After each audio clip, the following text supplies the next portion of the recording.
Working with the NHIA, will revive the Onuado mobile healthcare vans.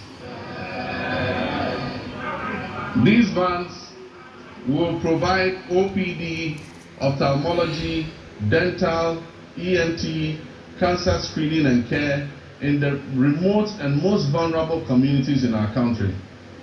An earlier attempt to provide mobile health facilities was abandoned after the change of government in 2017.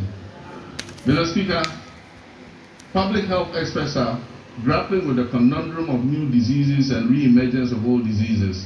The unpredictable nature of disease outbreak suggests we must make our health systems more resilient to shocks.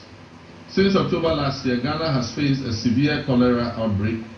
As of February 17, 2025, I'm sad to report that 6,300 suspected cases, 545 of these cases were confirmed to be cholera, and unfortunately we lost 49 of our compatriots. The outbreak has affected 118 districts across the Greater Accra, Central, Western Ashanti, and Eastern regions. To control the situation, we have launched an aggressive vaccination and public education campaign, among other interventions. Mr. Speaker, sanitation within the context of infectious disease outbreaks, personal hygiene, and environmental major priorities. Our cities and towns must be made cleaner than what we currently have. We commit to right the wrongs and keep our cities and communities clean through appropriate investment, supervision, and performance tracking in the sanitation sector. Mr. Speaker, as I speak, the Upper West region meningitis outbreak. And I know, Mr. Speaker, you have made an important contribution to ameliorate the situation in your region, and I commend you for that.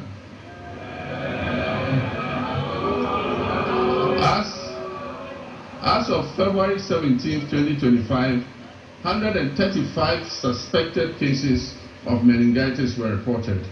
22 of those cases were confirmed, and unfortunately, 16 deaths have been reported across 10 districts. We've instituted free treatment for affected persons and deployed a strong national team of health experts to encourage early reporting to health facilities of suspected meningitis. The Speaker, has outlined in the 2024 manifesto of the NDC, my administration is actively developing the framework for the rollout of the free primary health care program. When fully implemented, this initiative will mark a significant step towards Ghana achieving goal number 3.8, which is universal health coverage of the SDGs, by eliminating financial barriers to basic health care access. Also in line with our 120-day manifesto commitment, the composition of the technical committee is far advanced, with plans to establish the Ghana Medical Trust Fund, also known as MAHAMA Cares, in the coming weeks. Mr. Speaker, honorable members, this fund will be dedicated to financing the treatment of non-communicable diseases, which have seen a significant rise over the past decade. As part of this initiative, the government is committing to allocate financial resources towards this project in 2025, with further support to be mobilized from private sector partners to ensure the sustainability of the fund.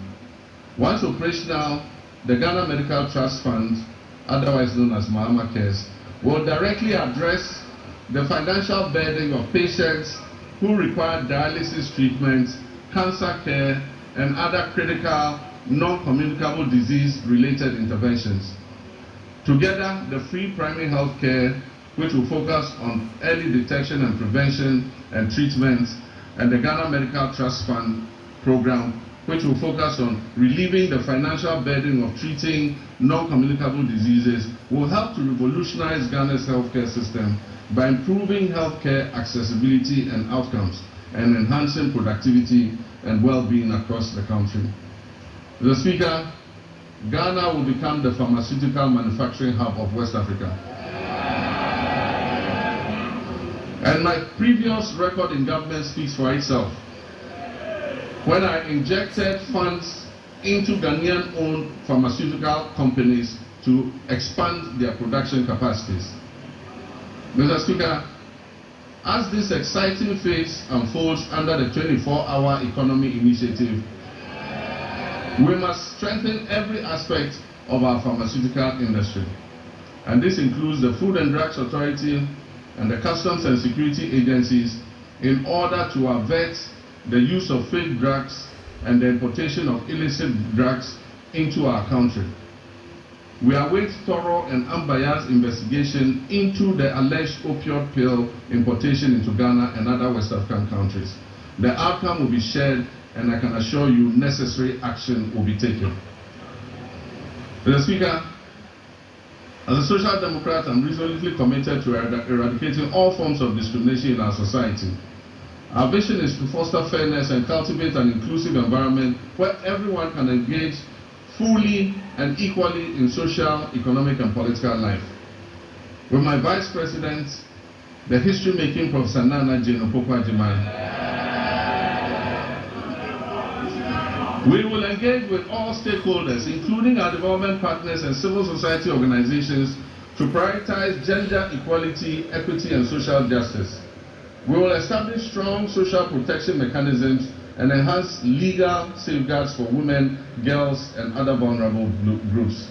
Our initiative would include enacting comprehensive laws and policies designed to dismantle harmful social norms, to enhance access to crucial resources and opportunities, particularly for young women, and reduce overall vulnerability within our society. Mr. Speaker, I'd like to take a moment to commend you and this House for your unwavering support and guidance, which were instrumental in passing the Affirmative Action Act of 2024, Act 1121, during the 8th Parliament of the 4th Republic. My government is dedicated to successfully implementing this act to ensure gender equity across the political, social, economic, educational, and cultural spheres. The Ministry of Gender, Children and Social Protection is actively collaborating with relevant stakeholders to guarantee that this act is fully operational, including attaining the 30% target quota for women in political appointments. I'm pleased to report that women currently make up 23.21% of all appointments, and we are diligently working towards reaching the targets set forth in Act 1121. I'm, however, concerned about achieving gender balance, especially at the local government level. Very few women have mastered the courage to apply for the positions of metropolitan, municipal, and district chief executives. And unfortunately, the few who have courageously applied have been edged out on very flimsy and parochial grounds. It is my hope that the National Constitution Review Conference will clear a pathway for the election of DCs. The Gender Ministry will then be obliged to encourage and support more women to apply and stand for these elected positions. In our pursuit of empowering women, Mr. Speaker, we'll establish the Women's Development Bank. This will be a specialized financial institution designed to support businesses owned and led by women through the provision of low-interest loans and tailored financial services offered under very flexible terms. Consultative processes are underway to ensure the successful launch of this bank. And as part of our 120-day social contract, the Minister for Finance is going to allocate initial funding for the Women's Development Bank in the upcoming budget that will be presented to this House. Mr. Speaker, we're also implementing measures to expand the Livelihood Empowerment Against Poverty program under our Big Leap initiative. As we work towards completing the Ghana National Household Data Census by this year, 2025,